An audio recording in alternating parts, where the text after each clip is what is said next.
اعوذ باللہ السمیع العلیم من الشیطان اللعین الرجیم بسم اللہ الرحمن الرحیم قال رسول اللہ صلی اللہ علیہ وآلہ وسلم انا لقتل الحسین حرارتا فی قلوب المؤمنین لن تبرد ابدا۔ حضور سرور کائنات محمد مصطفیٰ صلی اللہ علیہ وسلم نے ارشاد ہے کہ میرے نواسے حسین کی شہادت سے مومنین کے دلوں میں وہ حرارت و گرمی پیدا ہوگی جو کبھی ختم ہونے والی نہیں۔ اس کا مطلب یہ ہے کہ یہ صف ازا جو ہے، یہ عزاداری جو ہے، یہ ماتم ہے، یہ مجلسیں، یہ ہمارے آنسو، یہ سب ایک سچے رسول کی سچائی کی دلیل ہے۔ اگر عزاداری ختم ہو جائے گی تو معاذ اللہ ہمارا رسول جھوٹا ثابت ہو جائے گا کہ جس کو دشمن بھی سچا کہا۔ لہذا یہ عزاداری کبھی ختم ہونے والی نہیں۔ حکومتیں ختم ہو جاتی ہیں اور انشاءاللہ جو بھی حکومت کبھی عزاداری کا سلسلے میں آنے میں آئے گی وہ حکومت ختم ہو جائے گی، مگر عزاداری کبھی ختم نہیں ہو سکتی۔ عزاداری کبھی ختم نہیں ہو سکتی۔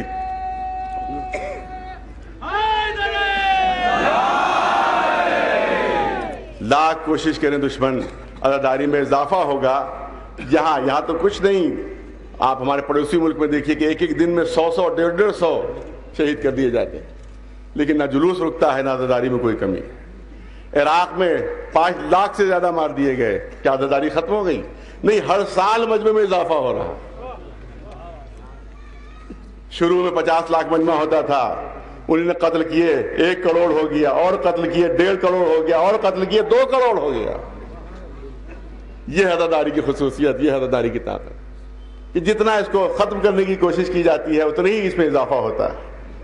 اس میں اتنے فروغ ہوتا ہے۔ یہ دشمن سمجھ لیں عزاداری کے،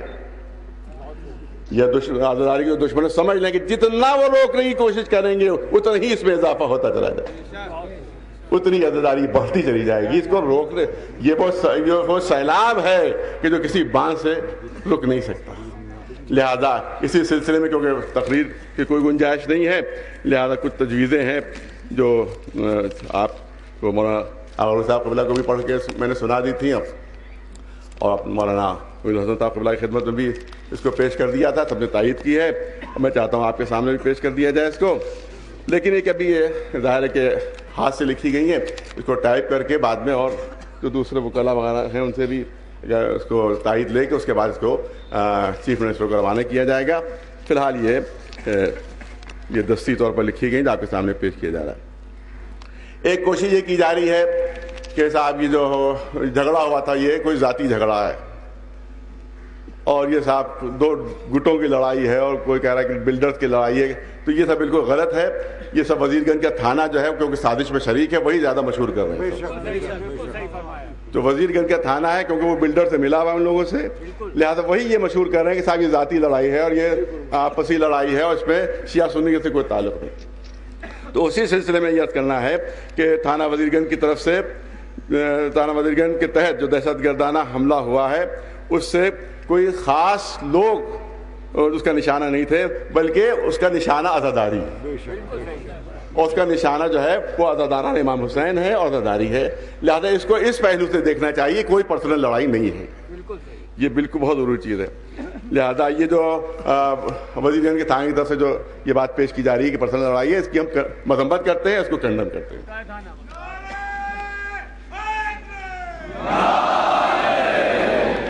دوسری بہت بہت اہم جو تجویز ہے وہ یہ ہے کہ حکومت کی طرف سے جو جانچ ٹیم معین ہوئی ہے وہ SIT ہے۔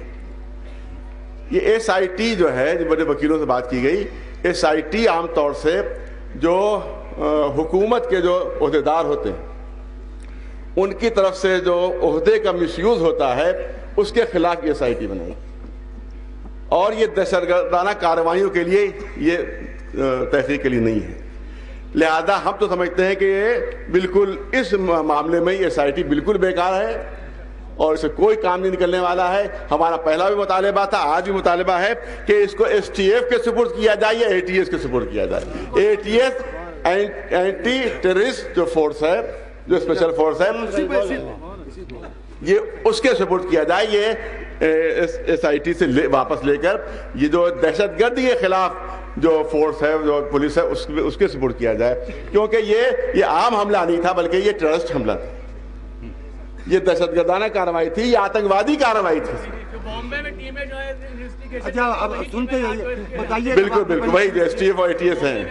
انہی کے ذریعے سے اس کی تحقیق کرائی جائے، یہ ہمارا اس پورے جلسے کا یہاں پر یہ مطالبہ ہے۔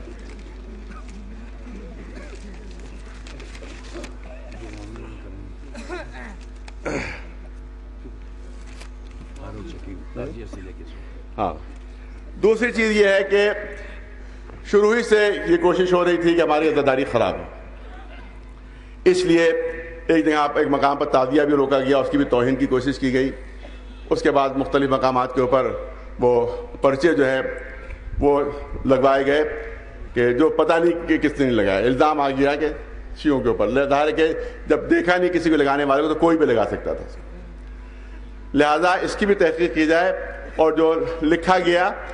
جہاں پر جو لکھا گیا، ایک جگہ پر تو ایک پولیس افسر نے کہا کہ کوئی شیعہ نہیں لکھ سکتا، تو اس پولیس افسر کو ہٹا دیا گیا، اس پولیس افسر ہی کو ہٹا دیا گیا وہاں سے، جب اس نے کہا کوئی شیعہ نہیں لکھ سکتا تو اس کو سزا ملی، اس کو ہٹا دیا گیا وہاں سے۔ تو یہ اس کی بھی تحقیق ہونا چاہیے کہ شروع سے جو حرکتیں ہو رہی ہیں اس کے پیچھے کون سی طاقت ہے اور کون سی فورس ہے کہ جو عزاداری کے ساتھ ساتھ ملک کے نظام کو بھی درہم برہم کرنا چاہتے ہیں، جو یہاں کے قانونی نظام کو بھی درہم برہم کرنا چاہتے ہیں، کون لوگ ہیں، اس کی پوری تحقیق جو ہے وہ گورنمنٹ طرف سے ہونا چاہیے۔ ہم تو سمجھتے ہیں کہ باہری ملک کا ہاتھ اس میں ہے کسی، کیونکہ اس کی دلیل بھی یہ ہے کہ دوسرے دن پاکستان کے خلاف ہمارا مظاہرہ ہونے والا تھا،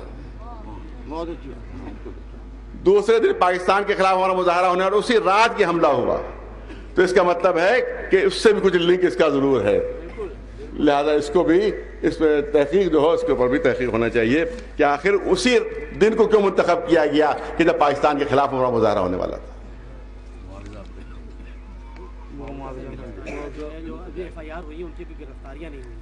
دوسری چیز یہ ہے کہ وہ تجویزیں آپ سنائیے، آپ تجویزیں سنائیے، نیچے سے مصرے لگانے دیے لوگوں کو، اپنی بات کیجیے، کچھ سنانے آئے ہیں، سننے آئے ہیں آپ، یا سکھانے آئے ہیں تو سکھا دیجیے گا، بات میں کمی نہیں، تہذیب بھی کوئی چیز ہوتی ہے۔ اس حملے میں جو فرار لوگ ہیں ان کے خلاف سخت قانونی کارروائی کی جائے اور ان کے اوپر NSA لگایا جائے، یہ ہوئی بات، واہ واہ، جو فرار لوگ ہیں ان کے اوپر NSA لگایا جائے اور NSA لگا کے ان کو پھر گرفتار کیا جائے، NSA میں ان کو گرفتار کیا جائے، یہ ہمارا مطالبہ ان لوگوں کے لیے جو فرار ہیں۔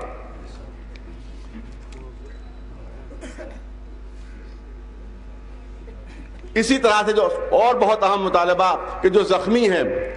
24 گھنٹے ان کی حفاظت کا انتظام کیا جائے، اس حملے میں جو زخمی ہوئے ان کی حفاظت کا انتظام ہو، جو گواہ ہیں ان کی حفاظت کا انتظام ہو،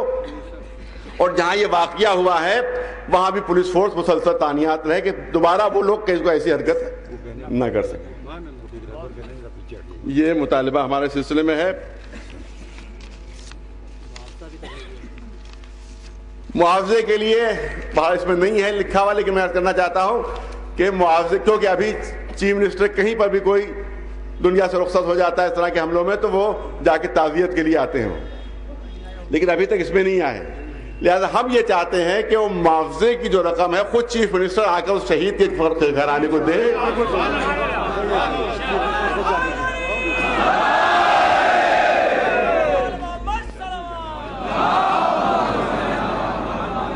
چیف منسٹر خود آ کر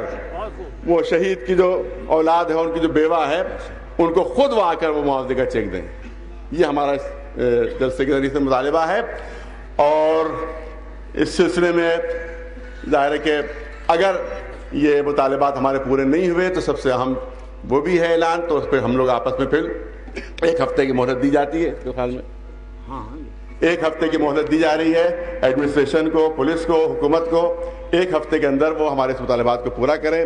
اگر انہوں نے مطالبات کو پورا نہیں کیا تو پھر ہم پھر ایک دوسرا یہاں پہ جلسہ بلا کر پھر اس میں لاحمل طے کیا جائے گا کہ اس سلسلے میں کیا احتجاجی پروگرام، یہ کیونکہ یہ نہیں ہے کہ اگر انہوں نے مطالبے پورے نہیں کیے تو خاموشی ہو جائے، کیونکہ یہ ہم، اور پھر میں اپنی ایک